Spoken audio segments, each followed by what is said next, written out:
Magandang araw po, welcome po sa aking channel, Log9 TV. Meron po tayong 4 video shoot na 3-bedroom condo dito sa Quiapo, Manila.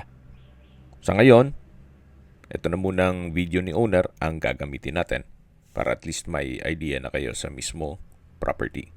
Ang pangalan po ng condominium ay Isabel de Hidalgo Condominium. Ito po ay nasa Quiapo mismo.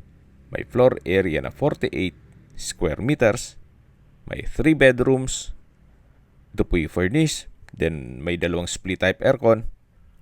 Ito po'y titulado. Buhay po ang may-ari. Kaya wala po kayong maging problema sa documentation o sa transfer ng title. Nandito na po tayo sa loob kung saan ito po yung kitchen na may countertop, may range hood, may aluminum screen door na po itong main door.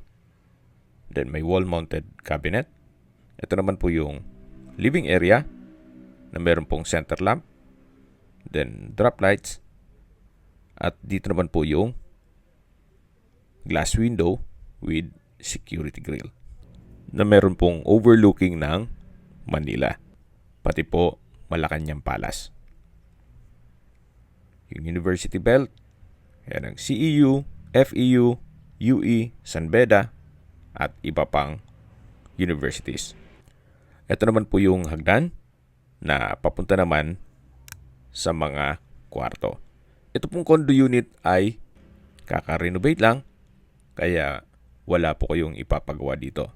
Once na ma-acquire nyo po, pwede na pong lipatan kaagad. Ito pong hagdan ay naka-wooden staircase at handrail. Check po natin itong first bedroom na kung saan naka-sliding wooden door at meron na pong double deck. Then sa dulo yung built-in cabinet. Yan po yung split type aircon. Maayos naman po ang pintura ng ceiling at wall. Kaya nasabi ko, wala po kayong ipapagawa dito.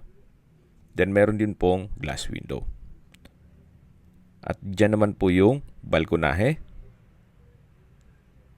Pero bago natin check yan, dito po muna tayo sa pangalawang kwarto. Na kung saan meron pong bed frame and mattress. Then sa pintura, maayos din po. So far, wala kayong papagawa din dito. Then meron pong exhaust fan at split type aircon. May wall-mounted wooden rack. Then sliding glass window. So ito po yung pangalawang kwarto. At lalabas po tayo. Yan po yung hagdan kung saan dyan tayo pumalik kanina. At ito po yung pangatlong kwarto na naka-sliding door. Meron din po itong double deck. May foam na rin po. At sa pintura din maayos. So wala din po kayong ipapagawa dito. Meron din po itong wall-mounted cabinet. Yung exhaust fan po na nakita nyo dun sa kabila, dito po yung buga para sharing sila dun sa split type aircon. So ito po yung third bedroom, yan yung hagdan. At dito naman po yung access door papunta dito sa balkonahe na kung saan napakaganda po ng view. Ito po pala yung split type aircon.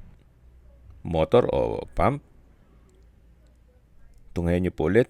At habang pinagmamasdan nyo po ito, pag-usapan na natin ang presyo. Binebenta po ito ni owner sa halagang 3.5 million pesos net.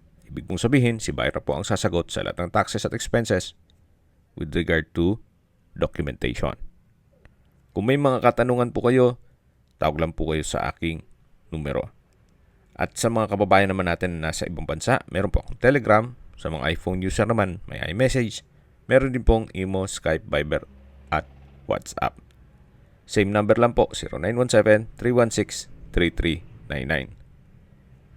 Pakiabangan na lang po ang aking full video presentation sa aking main YouTube channel na Nov9 TV Official. Meron po pala kaming bagong YouTube channel na Nov9 TV House Rentals, kung saan kung meron po kayong mga for rent na properties, itawag lang nyo sa aking numero at baka makatulong po kami sa inyong pagpapaupa at gawan natin ng video presentation. Maraming salamat po.